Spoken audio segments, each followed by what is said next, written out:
Bismillahirrahmanirrahim. Assalamualaikum warahmatullahi wabarakatuh. Selamat pagi siswa-siswiku yang berbahagia. Hari ini berbahagia sekali kita dapat bertemu kembali. Mudah-mudahan semuanya dalam keadaan sehat walafiat. Jangan lupa diisi absen. Untuk materi kali ini adalah tentang Perang Dingin. Perang dingin antara blok barat dengan blok timur. Pengertian perang dingin. Mungkin di antara kalian ada yang tahu apa yang dimaksud dengan perang dingin? Oke. Dicoba nanti literasinya ya dengan membaca buku-buku yang merupakan buku referensi tentang perang dingin. Oke, sekarang kita coba membuka materi tentang pengertian perang dingin. Perang dingin merupakan istilah untuk menyebut persaingan antara dua negara adikuasa yang berbeda ideologi, yaitu USA dan Uni Soviet, yang terjadi antara tahun 1947 sampai tahun 1991.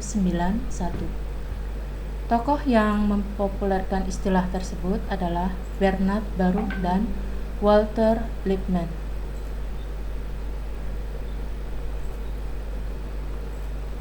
Latar belakang Perang Dingin. Pasca Perang Dunia Kedua, terjadilah perebutan pengaruh antara Amerika Serikat dengan Uni Soviet yang melahirkan Perang Dingin atau Cold War. Perang Dingin adalah suasana internasional yang penuh ketegangan dan permusuhan akibat konflik ideologi antara blok barat yang berideologikan liberal kapitalis, kemudian dengan blok timur yang berideologikan sosialis komunis. Dampak yang terjadi akibat Perang Dunia II sangat luas dan kompleks, baik menyangkut aspek politik, ekonomi, sosial, maupun kebudayaan. Amerika Serikat dan Uni Soviet yang berperan besar dalam mengakhiri Perang Dunia II tampil sebagai kekuatan dunia, karena mereka masing-masing memiliki kekuatan dan menjadi pemenang pada saat Perang Dunia Kedua selesai. Namun kedua negara adikuasa ini memiliki perbedaan ideologi yang kemudian menjadi penyebab latar belakang munculnya Perang Dingin. Sampai sini bisa dipahami? Oke, kita lanjut ya.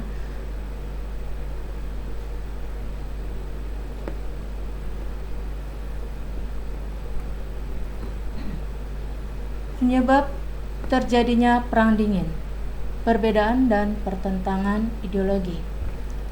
Amerika Serikat adalah negara yang berideologi liberal kapitalis, sedangkan Uni Soviet adalah negara yang berideologi sosialis komunis. Sejak awal kelahirannya, paham sosialis komunis memang tidak sejalan dengan paham liberalis kapitalis. Akibat perbedaan ideologi, setelah musuh bersama yaitu Jerman dapat mereka lenyapkan dalam Perang Dunia Kedua, pertentangan ideologi kembali terjadi. Akibatnya, kedua kekuatan adidaya tersebut berusaha saling mengalahkan. Salah satu caranya adalah mempengaruhi negara-negara lain untuk bergabung dalam kelompoknya. Oleh karena itu, dunia ini akhirnya seolah-olah terbagi menjadi blok barat yang berpaham liberalis kapitalis dengan Amerika sebagai pemimpinnya, dan blok timur yang berpaham sosialis komunis dengan Uni Soviet sebagai pemimpinnya.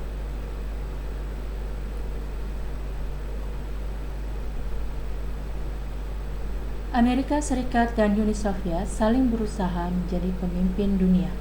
Mereka memimpikan dapat berkuasa dan memimpin dunia seperti masa kejayaan Inggris dan Prancis pada masa imperialis kuno. Namun kekuasaan yang biasanya dilakukan pada masa imperialis kuno sekarang sudah tidak mereka lakukan lagi. Amerika Serikat dan Uni Soviet berusaha menjadi pemimpin dunia dengan cara baru, misalnya dengan kekuatan ekonomi. Dengan demikian, Amerika Serikat dan Uni Soviet tampil sebagai imperialis muda.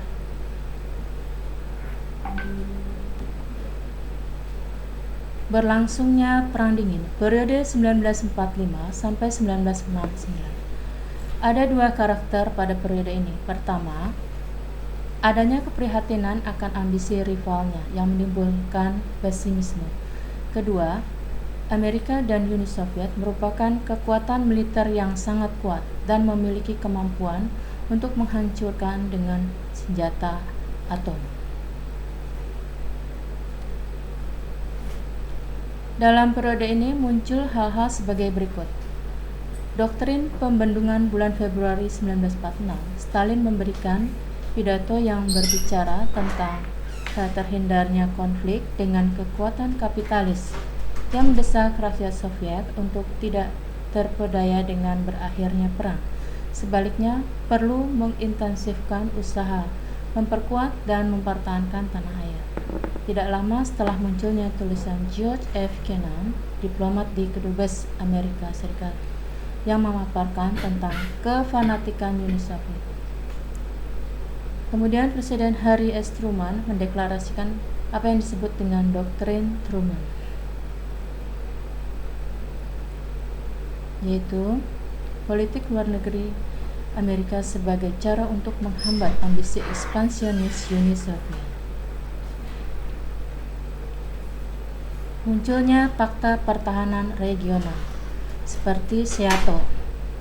Ketegangan antara blok kapitalis dan blok komunis tidak hanya terbatas di Eropa, melainkan juga meluas di berbagai wilayah. Sebagai bukti, di berbagai kawasan pun muncul blok-blok yang memihak salah satu negara adidaya. Di Asia Tenggara dibentuk SEATO tanggal 8 September 1954 di Manila, Filipina. SEATO ditujukan untuk menahan pengaruh komunis di Asia Tenggara, khususnya Vietnam.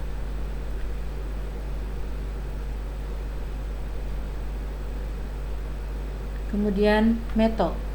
Di kawasan Timur Tengah juga dibentuk Organisasi Pertahanan Timur Tengah yang dikenal dengan Middle Eastern Treaty Organization. Sedangkan Uni Soviet juga menjalin kerjasama dengan REC pada tahun 1950 untuk menghadapi kemungkinan agresi Jepang sebagai negara di bawah kendali Amerika, serta pembentukan Kominform di Beograd, Yugoslavia pada tahun 1947. Periode 1969 sampai 1979.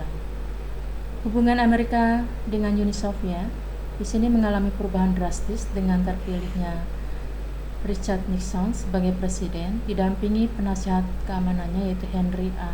Kissinger. Richard Nixon menempuh pendekatan baru terhadap Uni Soviet pada tahun 1969. Pendekatan ini lebih menekankan pada perdamaian atau peredaan ketegangan yang lebih dikenal dengan sebutan detente sebagai sebuah strategi politik luar negeri. Pada tanggal 26 Mei 1972, Presiden Richard Nixon dan Leonid Brezhnev menandatangani strategi Arms Limitation Treaty yang pertama atau SALT I di Moskow, berisi kesepakatan untuk membatasi persediaan senjata nuklir strategis atau defensif anti-balistik dengan misil sistem. SALT I juga berisi kesepakatan untuk membatasi jumlah misil nuklir yang dimiliki oleh kedua belah pihak, sehingga Uni Soviet hanya diizinkan untuk memiliki misil maksimal 1.600 misil, dan Amerika hanya diizinkan memiliki 1.054 misil.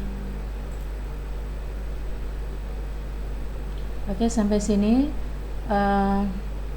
semoga bisa dipahami. Kita lanjutkan nanti periode berikutnya di pertemuan berikutnya. Terima kasih. Wassalamualaikum warahmatullahi wabarakatuh.